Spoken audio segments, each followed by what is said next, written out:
Olá, é possível prevenir doença mental e investir em saúde mental? Este é o assunto do Maria Helena Entrevista desta semana. Acompanhe a partir de agora um bate-papo com a psicóloga Magda Zurba. Magda, que bom te ter aqui com a gente, falarmos neste Maria Helena Entrevistas sobre algo que eu particularmente estou bastante preocupada.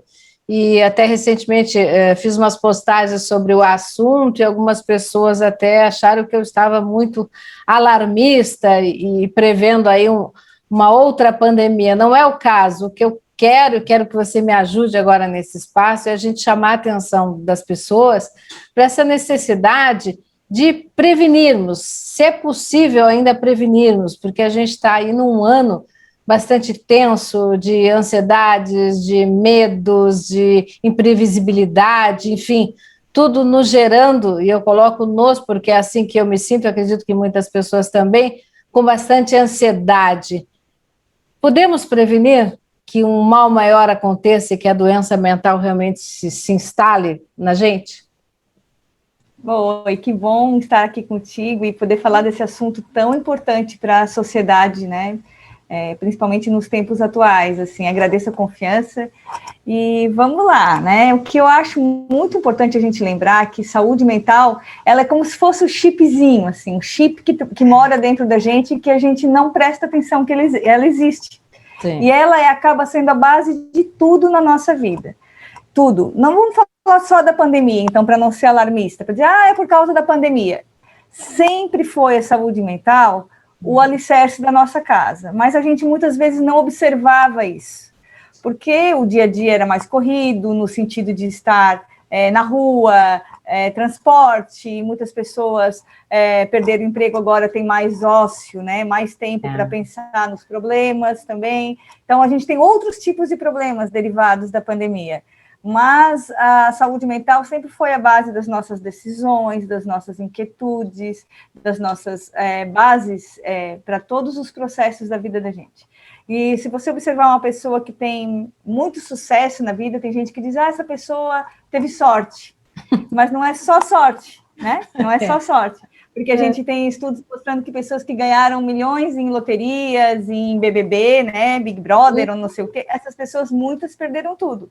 Não é só sorte, tem um conjunto de decisões que a nossa fragilidade humana vai nos colocando em xeque muitas vezes e a gente tem que decidir. Então, acho que é bem importante a gente pensar que a pandemia ela é mais uma alavanca agora, mais um novo desafio colocado, a gente pode falar dela daqui a pouco, né? Que pontos que são colocados novos, mas sem saúde mental a gente não vai a lugar nenhum, a gente não consegue fazer nada na vida, né? A gente perde o que tem emocionalmente, relações, pessoas amadas, a gente se isola, a gente faz coisas que não deveria por falta de saúde mental. Então, promover saúde mental, prevenir que ela se vá embora da nossa vida, é uma das coisas fundamentais que a gente deveria ensinar para os nossos filhos desde pequenininhos, na escola, no cotidiano, nas relações primeiras da humanidade, a gente precisaria ensinar alguns pontos fundamentais da saúde mental na nossa vida. Né? E aí isso é prevenção. E você falou agora nos pequeninhos, nós estamos aí, né? Volta para aula, não volta para aula, piora a pandemia, fica em casa. Enfim, dá para a gente dizer se os pequenos, os médios, os adolescentes ou os adultos, quem é que está sofrendo mais nesse contexto? Não sei quem está sofrendo mais, né? Postar corrida na desgraça aí, mas a gente vai vendo que a infância ela é um período que realmente nos dá base para algumas coisas que a gente não tem mais como voltar atrás depois, só em memória lá na terapia, né? A experiência vivida da infância e adolescência, ela é muito fundante de como a gente é como pessoa adulta. Então, estar num isolamento, com medo da morte, com medo do desaparecimento, da morte de entes queridos, da própria morte, medo de contaminar os familiares, porque foi para a escola e voltou, um monte de coisa que coloca realmente essa criançada agora num contexto diferente do que a nossa geração viveu, né, de menos liberdade, embora eles tenham tanta liberdade digital, eles já tinham, né, menos liberdade de circulação, de brincar na rua do que outras gerações tiveram. Já era uma geração, em alguma medida, afetada pelo modo de viver humano atual. E agora, com a pandemia, exacerbou-se isso, sim, de uma maneira escandalosa, e o que a gente precisa cuidar com esses pequeninos, né? A orientação não é colocar medo demasiado, assim, porque o medo, ele paralisa.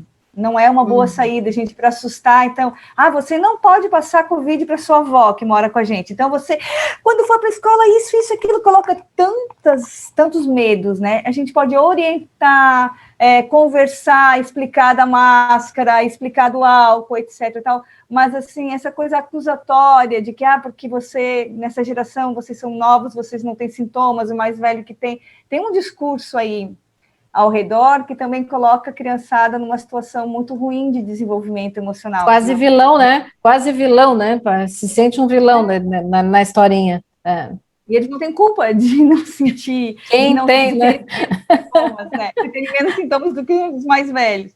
Então, acho que como isso é um contexto protegido, né? Um ambiente protegido de orientação, mas não de amedrontação à toa, assim, porque não vale a pena esse desgaste, porque não é isso que vai proteger, realmente é a cautela, né? É o cuidado no cotidiano, de prosseguir a vida e continuar se cuidando, porque senão vai passar tão cedo. A gente não tem como isolar por tanto tempo pessoas que estão numa fase de formação de identidade, de subjetividade, que não voltam nunca mais. Então, você pega uma criança pequena, é um período muito raro para eles, né? É um período muito precioso para ficar em total isolamento, sem contato com outras crianças, só na internet. Então, tem outros danos aí que a gente, na medida do possível, né, vai tentando contornar pelo fato de que a demora de esse período se realmente acontecer e ir embora, vai demorar mesmo, né? A previsão é de que vai demorar. Então, essa demora nos leva a relativizar um pouco e pensar em formas de socialização com cautela, e não um isolamento total, como se pensou bem no início da pandemia, né? A gente não está mais conseguindo sustentar isso, e acabaria sendo um tipo de negação. Dizer assim, então você ou se isola total, ou então você é culpado. Então, quer dizer que uma vez que eu saí do isolamento, eu já posso sair quebrando tudo. Não é assim. Você pode sair do isolamento, orientar a criança, né? A gente não está saindo do isolamento total, vai para a escola com alguma medida, com alguma cautela, mas isso também é cuidar do outro, é empatia, tem como fazer de alguma maneira que se estabeleça um parâmetro saudável. Eu acho que essa preocupação, falando em saúde mental, além das questões da própria Covid em si, é pensar que pode haver saúde mental na medida em que a gente vai ensinando nessa orientação o cuidado com o outro, a segurança interna da pessoa na decisão, né? A autopercepção de como é que se sentiu nesse processo. Então, esses são elementos fundamentais do desenvolvimento da saúde mental. A gente ter autopercepção, ter empatia, que é se colocar no lugar do outro, né? Mesmo que exista uma fase de egocentrismo da criança, sempre existe o exercício da empatia. Então, é um período importante para a gente poder trabalhar com as crianças algumas habilidades emocionais, sim. Agora, independente, criança, adolescente, adulto, ansiosos estamos todos, com medo estamos todos, né? Quando tudo isso passa a ser mais preocupante, Magda? Então, os primeiros sinais de preocupação que a gente tem é quando sai do nosso controle, né? Isso a vida inteira, não é só para a pandemia. Quando a gente vê que realmente alguns elementos a gente não consegue controlar mais, né? E eles começam por onde, geralmente? Os primeiros sinalizadores de que a gente não está bem. Pelo sono, é um dos primeiros aspectos, né? O sono, ou ele está descompensado, está demasiado, né? Ou ele está mínimo, ou em horas que a tentativa de controlar um pouco o sono é uma tentativa muito válida, se você começa a perceber, né? Então, o sono é uma das características. Outras das características é a alimentação, né? Não ter fome nenhuma ou ter fome demasiada. Teve gente que relatou que ganhou muitos quilos durante a pandemia. e teve gente que emagreceu também, né? Teve por vários motivos aí, de adoecimento, às vezes por depressão já desenvolvida. Então, assim, tem situações que a alimentação ela é um sinalizador para a gente. Então, eu diria que esses dois elementos a natureza nos deu para a gente começar a pensar que são características praticamente fisiológicas, né? Mas vai desmoronando o nosso castelo, porque a gente vai vendo a partir daí que disfuncionou. Então, antes de a gente falar de uma doença em si, né, que as pessoas falam muito em doença mental, vamos pensar na saúde mental. O que é que tem na nossa potência que a gente pode fazer para não chegar a um ponto de realmente sair do controle? Então, se você pegar os casos mais graves de saúde mental, pegar pessoas assim que tiveram surto psicótico, ou pessoas que tiveram com situações de depressão assim muito profunda, ansiedade descompensada, né? Então, elas não chegaram lá, gente, da noite para o dia. Você pode olhar, todos os casos mais graves, saúde mental tem essa coisa boa, saúde mental. Ela vai se desorganizando com um compasso que dá tempo de a gente ver. Não é como um AVC, não é como um problema, uma parada cardíaca. O problema de saúde mental, ele se constrói lentamente, ele dá os primeiros... Você pode observar os seus primeiros sinais, você tem essa oportunidade na vida. Então, que bom, né? Então, vamos olhar. O sono começou a descompensar, não adianta jogar para baixo do tapete. A explicação, ela é uma maneira de jogar para baixo do tapete. Por exemplo, as explicações que eu vejo muito. É normal, é por causa da pandemia. É que agora eu trabalho domiciliar, então aí eu não tenho mais horário de sono. Isso é só uma explicação, isso não é uma solução, né? A gente sabe que está descompensado por causa da pandemia, beleza, então vamos lá, segurar na rédea curta esse problema. Vamos em cima disso. Organizar o horário de dormir, pensar sobre isso, como é que eu deixo o meu quarto. Por exemplo, o ambiente para dormir. Aí as pessoas esperam até o máximo, até ter que ir para medicação. Mas coisas que você pode fazer muito antes da medicação, por exemplo, que qualquer médico vai lhe dizer antes de dar medicação, você está estimulando a sua melatonina, ou seja, está deixando o quarto todo escuro, parou de mexer no celular que horas? Tem bip no teu quarto, luzinha de TV? Celular. O celular tomou conta, né, da vida da gente. É um objeto perigoso, que ele, ao mesmo tempo que nos favorece e tal, ele também pode ser um complicador. E aí a gente tem que saber a hora de terminar uma tarefa, porque isso dá um descanso para o cérebro, né? A gente termina uma tarefa e aquilo realmente solta outras substâncias, a gente comunica algo para o nosso organismo, para o repouso. Então, tem alguns rituais que são necessários. Quando se fala, Magda, a gente ouve muito, né, nesse momento, inclusive, é preciso investir em vida saudável. É difícil até a gente avaliar o que é vida saudável na vida atual que todos nós levamos. Você acabou de falar um item importantíssimo que está na mesa de todo mundo, no quarto de todo mundo, enfim, que é o celular. Então, buscar essa vida saudável, momentos de relaxamento, de se fazer o que gosta, ou simplesmente não fazer nada, pode ser um caminho para deixar nossa mente melhor, né? Mais saudável. Pode. Esse também, sabe que até um elemento teórico na psicologia, né? A necessidade, a gente discute muitas necessidades. Necessidade é diferente de desejo, né? Então, você pode ter necessidade de coisas na sua vida, saudade, relações importantes nas quais você tem necessidade, e tem coisas que estão no formato do desejo, aquelas você pode prescindir, reorganizar, mudar o formato. A necessidade você precisa satisfazer, né? A gente tem desde as fisiológicas até outras mais abstratas, né, emocionais. Mas se você for percebendo como funciona a humanidade, a gente se guia muito por essas necessidades, né, que levam a algumas deformações. Por exemplo, necessidade de se alimentar, de ter coisas, né, o medo da escassez que todo ser humano tem, né, o medo da escassez. Tem a ver com a nossa história primitiva. E aí vem o oposto, o desequilíbrio, que é o excesso de acumulação, né, ou de pessoas assim, que tem pessoas que acumulam coisas dentro de casa, são os acumuladores, né, que não se desprovê de nada, até pessoas também que com outras aparências, com outras formas de desejo, também podem estar disfuncionais, a gente diria, né, com um desejo de compras exagerado, de adquirir, sem necessidade alguma, porque não tem mais necessidade, né, você já supriu o que era necessário. E aí, no desejo, a gente pode mexer com mais calma, com mais reflexão, né? Então, são Agora, elementos...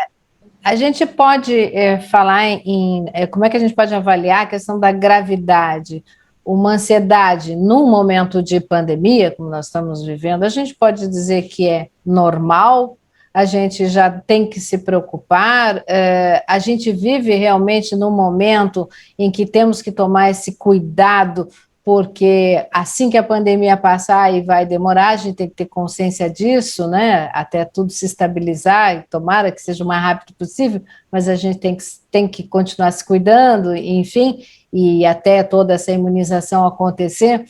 Lá na frente, realmente, essas coisas, a gente poderá ter uma onda aí, vamos dizer assim, uma explosão de doenças mentais por não ter valorizado certos sintomas nesta época? Eu penso que a gente já está vivendo isso. Você está antecipando. Penso que a pandemia, ela denunciou que a humanidade já estávamos todos nós, enquanto pensando de fora, né, como um grupo social, a humanidade já estava adoecida, né?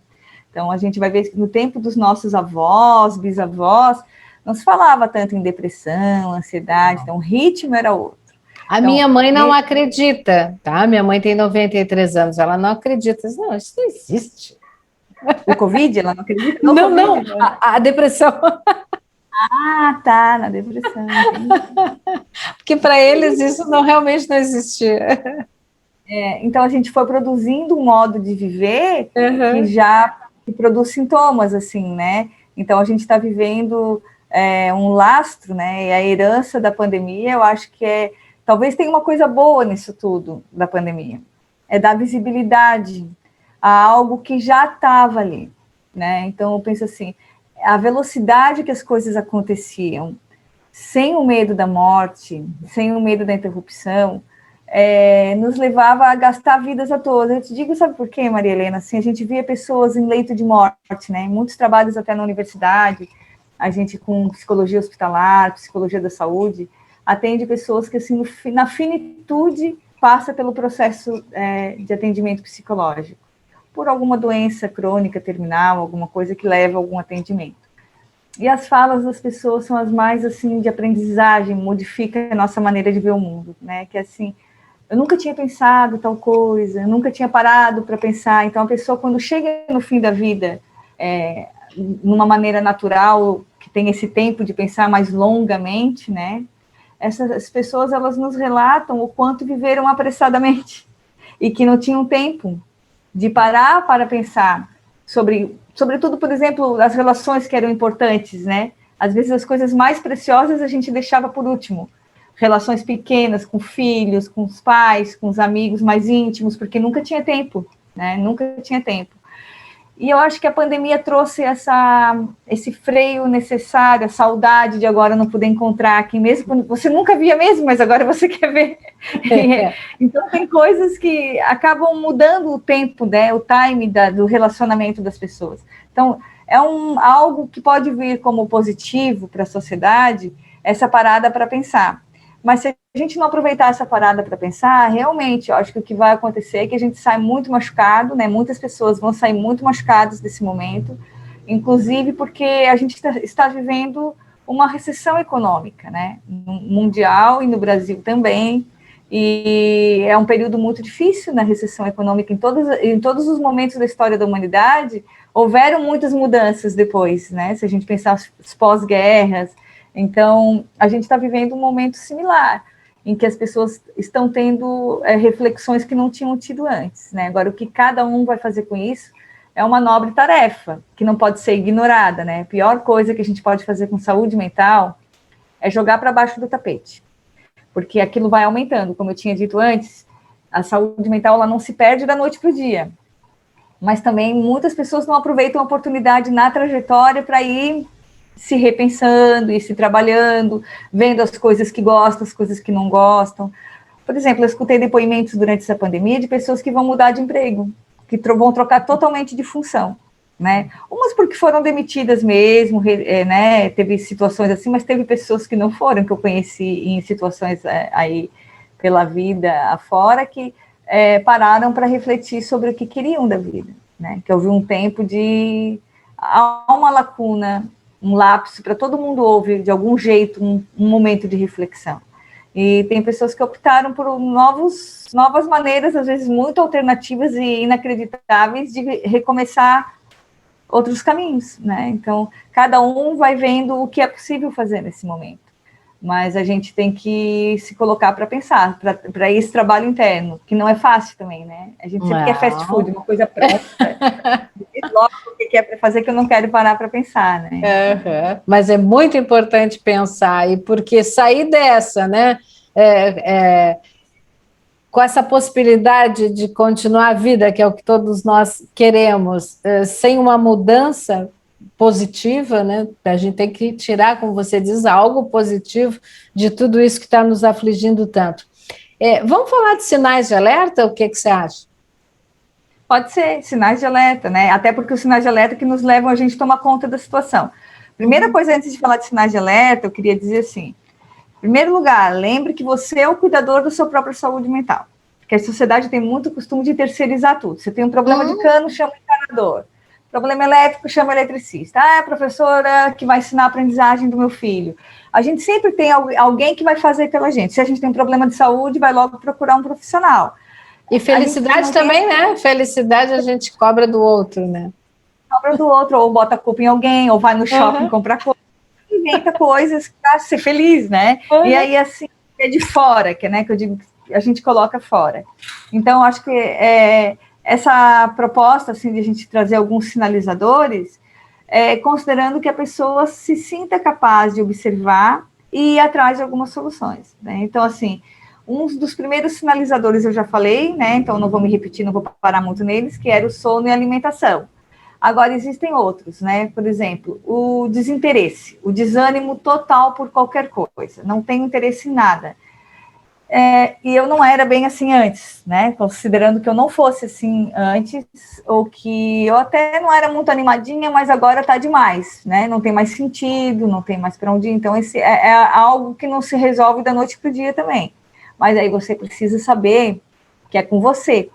Porque aí qual é o caminho? Não, é porque a gente está na pandemia, é porque a culpa é do marido, a culpa é da mulher, a culpa é do contexto. A culpa não interessa mais de quem é a culpa, né? Essa é a questão. É assim, o que eu vou fazer por mim agora. Então, onde que eu vou resolver isso?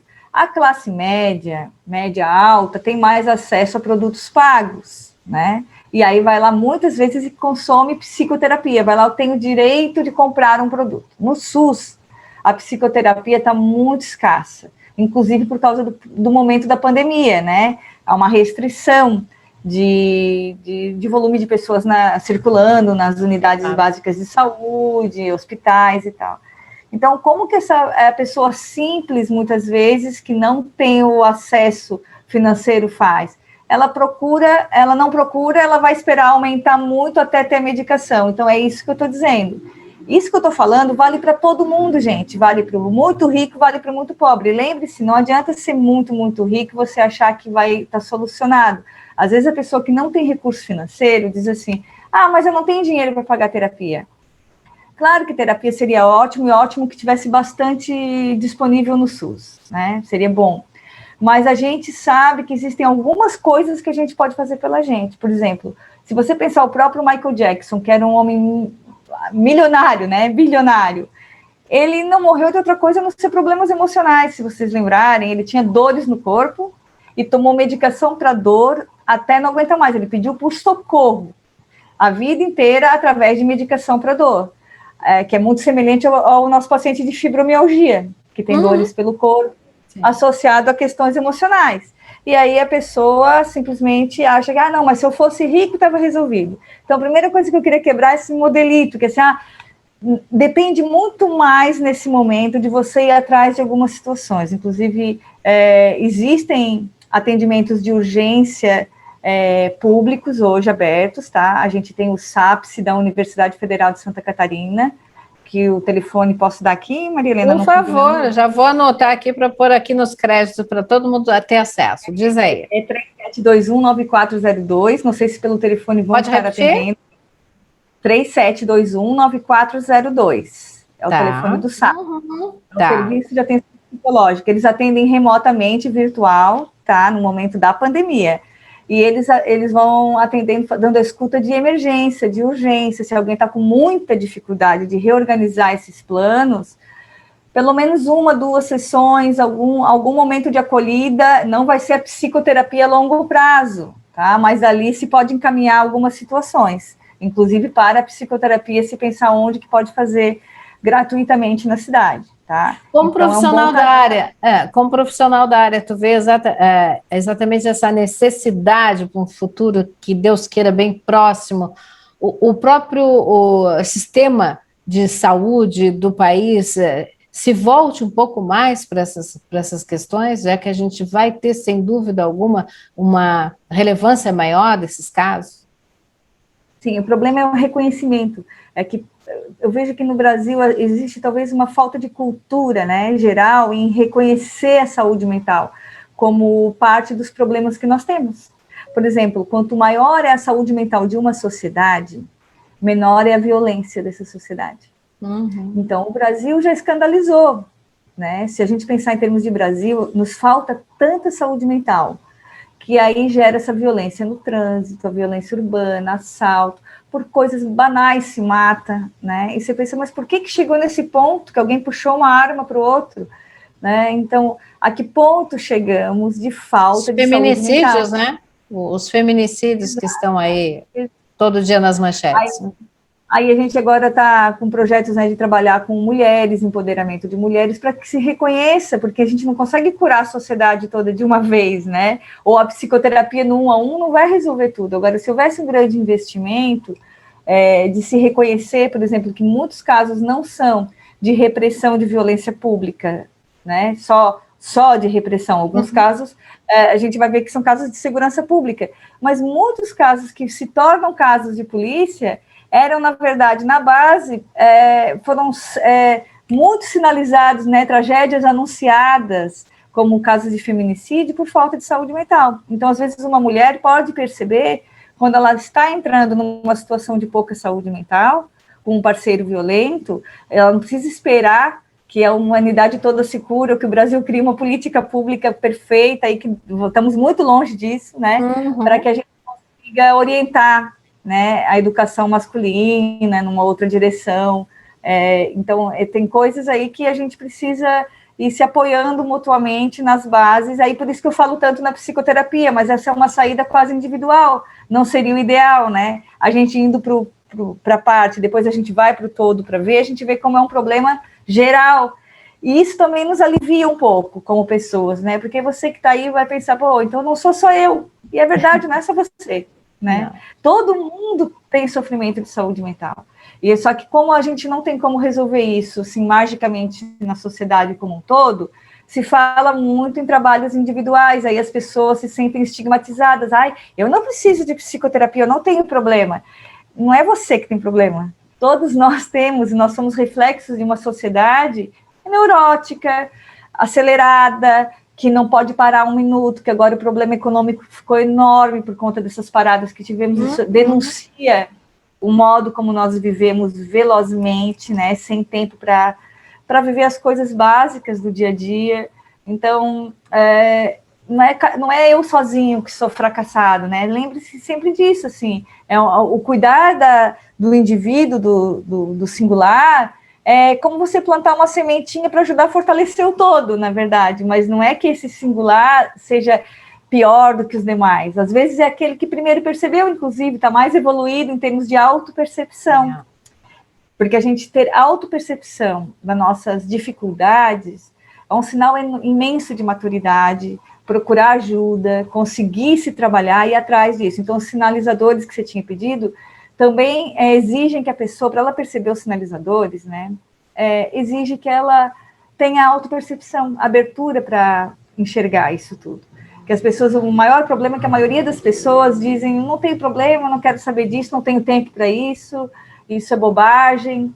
Então, os problemas se avolumam, aí só vai descobrir que tinha um problema quando já tem que entrar em medicação, quando acontece uma tragédia na família.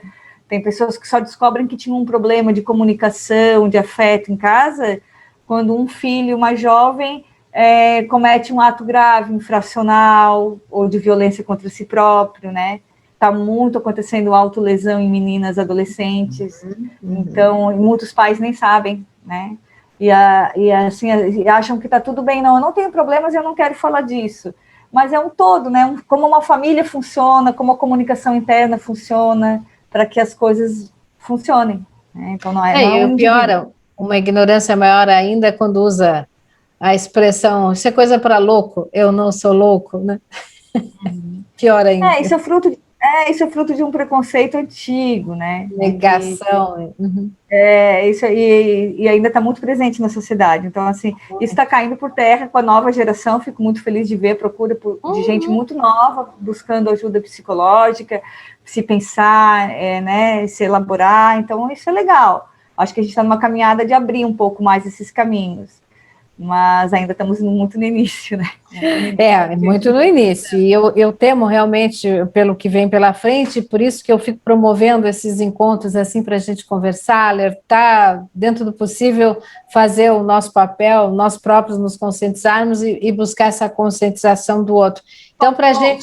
Claro? Maria, faltou um pontinho que você falou dos sinalizadores, né? Isso. Eu tinha concluído um ponto, que é corpo, né? Eu falei da falta de desejo, e corpo, tá? Observar o próprio corpo em relação ao asseio pessoal, higiene, vontade de se cuidar, de se olhar no espelho, com roupa, sem roupa, não importa a beleza estética, é o autocuidado, assim, de se interessar por si próprio. Isso tem a ver com engordar, com emagrecer, né? E com a própria o autoasseio, a higiene, né? E aí a gente vai ver isso reflete no ambiente, quem cuida do ambiente também, né? Então, assim, o modo, onde está seu corpo, onde você mora, com quem você mora. E aí você vê esse conjunto de fatores se interrelacionando. A cama que precisa ser arrumada, por que precisa ser arrumada? Porque ela dá uma sensação de que você já cumpriu uma tarefa de manhã cedo, que você vai... E não deitar mais, principalmente na pandemia. Porque se você deixa assim para deitar e levantar várias horas do dia, você não preserva o seu sono da noite. Então, tem várias coisinhas pequenininhas, desde o celular que a gente falou, até alguns elementos que passam pela corporeidade e a relação desse corpo com o ambiente, tá? Então, era isso para finalizar, né, uma dica a mais, tá? Eu não sei, eu só tenho a agradecer a consulta, tá? E a entrevista, claro. Estou brincando, mas é uma verdade. É sempre bom conversar com pessoas como você. Eu tinha enormes referências do teu trabalho, psicóloga, professora universitária, doutora, né, na tua área, palestrante, escritora. Então, eu tinha muitas referências, mas foi muito maravilhoso conversar contigo, essa tua linguagem simples, acessível, de falar para as pessoas sobre problemas que a gente pode evitar, pode e deve evitar para o futuro. Muito obrigada mesmo por participares aqui com a gente. Espero contar contigo para outros temas como esse relacionado às mulheres, que me interessou bastante. Sim, vamos falando. Foi um prazer também da minha parte. Valeu, obrigada, Magda. Obrigada a você também, que sempre nos acompanha. Gostou do assunto? É importante, né? Vamos cuidar da nossa saúde mental. E com certeza esta pauta vai continuar por aqui pelo Maria Helena Entrevista. É só você ficar ligado. Até o próximo programa.